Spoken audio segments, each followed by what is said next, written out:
Listeners, welcome to Psychrise with me. पिछले video में हमने देखा था साइकोलॉजी का हिस्टोरिकल बैकग्राउंड और डिफरेंट स्कूल्स ऑफ थॉट। अब आज हम समझेंगे मेथड्स ऑफ साइकोलॉजी, यानी साइकोलॉजिस्ट एक्चुअली स्टडी करते कैसे हैं ह्यूमन माइंड और बिहेवियर को। Let's understand step by step.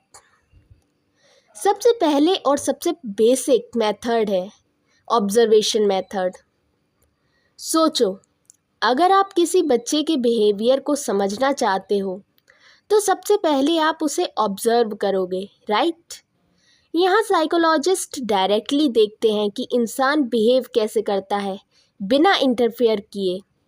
For example, एक टीचर देख रही है कि स्टूडेंट क्लास में अटेंटिव है या डिस्ट्रैक्टेड।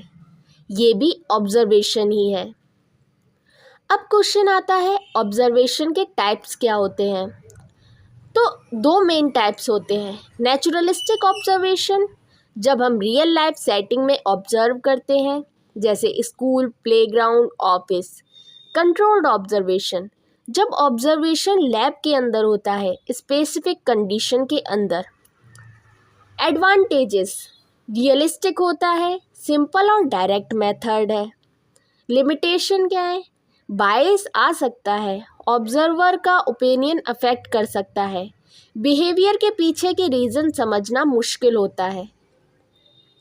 एग्जाम्पल लो, अगर मैं एक स्टूडेंट को ऑब्जर्व कर रही हूँ और वो चुप है तो मुझे ये तो पता चल गया कि वो साइलेंट है, लेकिन क्यों साइलेंट है ये ऑब्जर्वेशन से नहीं पता चलेगा।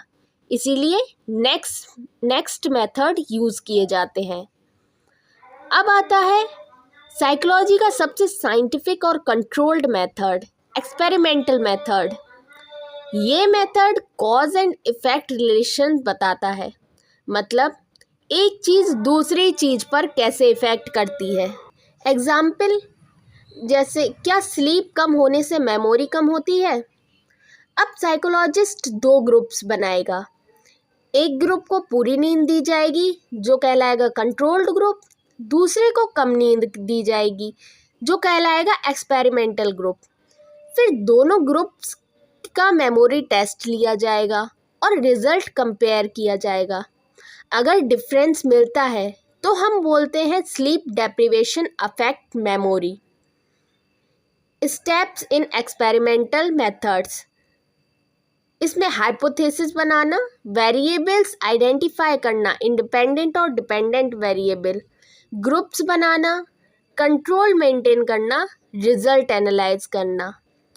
मेरिट्स होते हैं, कॉज अफेक्ट रिलेशन मिलता है, हाई कंट्रोल है, रेप्लिकेबल है। डिमेरिट्स क्या है? आर्टिफिशियल इन्वायरमेंट होती है, ह्यूमन बिहेवियर नेचुरल सेटिंग में अलग हो सकता है। यानी एक्सपेरिमेंट में सब कुछ कंट्रोल में होता है, लेकिन लाइफ में सब कुछ कंट्रोल में नहीं होता है, राइट?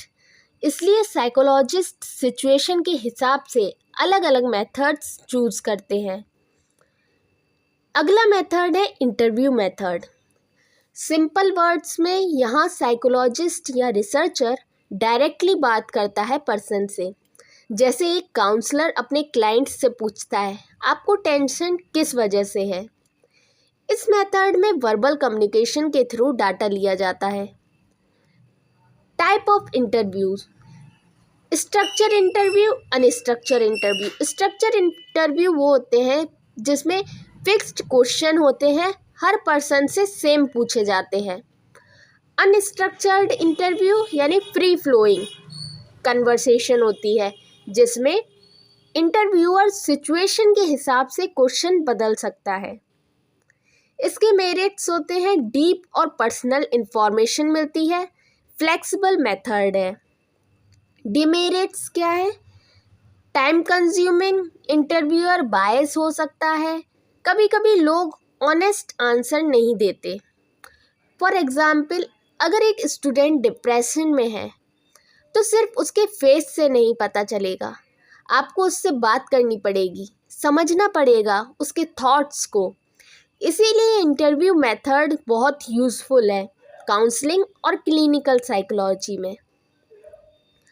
अब आता है केस स्टडी मेथड, जिसे हम कहते हैं कि एक इंडिविजुअल या एक केस का इन डेप्थ स्टडी, यानी एक पर्सन, एक फैमिली, एक इवेंट, उसका पूरा बैकग्राउंड, हिस्ट्री, हैबिट्स, बिहेवियर सब डिटेल में स्टडी किया जाता है। सिगमंड फ्रॉयड ने अपनी साइको एनालिटिक थ्योरी इसी मेथड से डेवलप की थी। उन्होंने अपने पेशेंट के डिटेल केस स्टडीज लिखी थी, जैसे एना ओ, लिटिल हैंड्स एक्सेट्रा। मेरिट्स इसके हैं, डीप और डिटेल अंडरस्टैंडिंग मिलती है, कॉम्प्लेक्स केसेस समझने में हेल्पफुल। डिमेरिट्स क्या है? रिजल्ट जनरलाइज नहीं किया जा सकता, रिसर्चर्स बायस पॉसिबल है। देखो, हर इंसान यूनिक होता है, तो अगर मैं एक पेशेंट की केस स्टडी करूं तो उसका रिजल्ट हर पेशेंट पर अप्लाई नहीं होगा। इसलिए केस स्टडी डिटेल्ड अंडरस्टैंडिंग के लिए बेस्ट है, बट जनरलाइजेशन के लिए नहीं। अगला मेथड है सर्वे मेथड। ये सबसे पॉपुलर मेथड है जब लार्ज पॉपुलेशन से डाटा लेना होता है। साइकोलॉजिस्ट क्वेश्चनर्स, रेटिंग स्केल्स या गूगल फॉर्म्स के ज़रिए इंफॉर्मेशन कलेक्ट करते हैं। एग्जाम्पल, अगर मुझे 1000 स्टूडेंट्स के स्टडी हैबिट्स पता करने हैं तो मैं एक क्वेश्चनर बनाकर सबको भेज सकती हूँ। मेरिट्स क्या क्या होंगे इसके? लार्ज डाटा शॉर्ट टाइम में, economical, easy to analyse. Demerits, superficial information, respondent गलत या इनकम्प्लीट आंसर दे सकते हैं। सर्वे यूजफुल है जब आपको जनरल ट्रेंड समझना है, बट डीप इमोशनल अंडरस्टैंडिंग नहीं मिलती। अब बात करते हैं साइकोलॉजी के सबसे पुराने मेथड की, इंट्रोस्पेक्शन। ये मेथड यूज़ किया था वुडन ने अपने लेबोरेटरी एक्सपेरिमेंट्स में। इसमें इंडिविजुअल अपने इनर मेंटल प्रोसेसेस को ऑब्जर्व करता है और रिपोर्ट करता है। मतलब, अगर आपसे पूछा जाए जब आपको गुस्सा आया तो आपके मन में क्या चल रहा था, तो जो आप डिस्क्राइब करते हो वो इंट्रोस्पेक्शन है। मेरिट्स होते हैं direct study of consciousness, helpful for understanding mental states. Demerits क्या है? सब्जेक्टिव, हर इंसान का एक्सपीरियंस अलग होता है, रिलायबल नहीं होता। यानी इंट्रोस्पेक्शन से हमें अपने माइंड के अंदर झांकने का मौका मिलता है, बट सबका इनर वर्ल्ड अलग होता है, इसलिए मॉडर्न साइकोलॉजी में इसका यूज़ कम हो गया।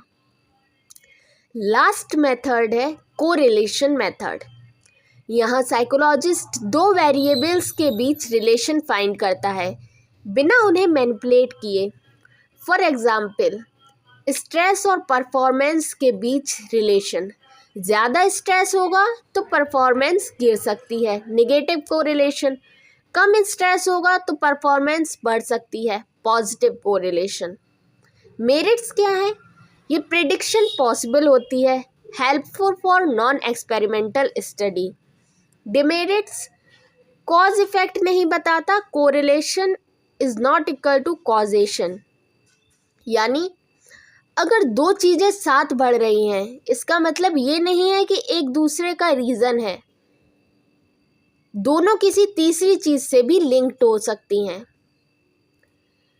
तो ये थे साइकोलॉजी के मेन मेथड्स। हर मेथड का अपना पर्पस है। ऑब्जर्वेशन और इंटरव्यू हेल्प करते हैं रियल लाइफ बिहेवियर समझने में। एक्सपेरिमेंट बताता है कॉज इफेक्ट, केस स्टडी देता है डेप्थ, सर्वे देता है वाइड कवरेज, इंट्रोस्पेक्शन देता है इनर व्यू, और कोरिलेशन बताता है relation between factors. A good psychologist ये समझता है कि कौन सा मेथड कब और कैसे यूज़ करना है। आई होप आज का लेक्चर आपको पसंद आया होगा और क्लियर हुआ होगा। अगर अभी तक कोई डाउट है तो कमेंट में ज़रूर लिखिए, मैं हर क्वेश्चन का रिप्लाई दूंगी। और नेक्स्ट वीडियो में हम पढ़ेंगे branches and fields of psychology, जहां हम समझेंगे साइकोलॉजी के डिफरेंट अप्लाइड एरियाज़ जैसे clinical counselling, educational or organizational psychology. Thank you so much for watching. Keep learning, keep rising with PsychRise with me.